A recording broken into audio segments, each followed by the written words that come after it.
श्रीमद् भागवत के दूसरे महात्म्य में स्वयं यमुना जी कहते हैं, यदि कृष्ण विरह व्याकुलता किसी के चित्त में हो तो उसको श्री जी का आश्रय लेना चाहिए। क्यों? बोले श्री जी के आश्रित होने से कृष्ण विरह कम होता है। क्यों? लोग कहते हैं, अब एक कोई वैष्णव यहीं बैठे हैं इस पंडाल में, उन्होंने मुझसे प्रश्न किया, महाराज जी मुझे पहले बहुत विरह होता था, ठाकुर जी के विरह में रात रात भर रोते थे, पर आपने जब से बताया कि राधा राधा अपना जपना शुरू करो, श्री जी को चिंतन किया करो, जब विरह हो तब श्री जी को याद करो, विरह कम होगा। अब होता है कि श्री जी को याद करते ही विरह कम हो जाता है, परंतु पता नहीं कुछ दिन से ऐसा लग रहा है कि कहीं हमने अपने पक्ष का विरह श्री जी पे तो नहीं दे दिया।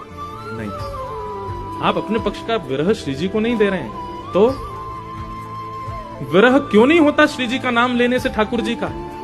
क्योंकि श्री जी जब चित्त में विराजमान हो जाती हैं, श्री जी के भाव में, श्री जी के रूप में, श्री जी के गुण में इतनी सामर्थ्य प्रकट हो जाती है कि फिर कृष्ण विरह वो प्रकट होने नहीं देती, और प्रकट होता भी है तो श्री जी संभालती हैं, श्री जी रक्षक बन करके उसका पोषण करती हैं। इसलिए विरह अवस्था में श्री जी का स्मरण बहुत लाभकारी। पर विरह सबको होता नहीं है, बहुत कम लोगों को विरह होता है। जिसको विरह हो कृष्ण विरह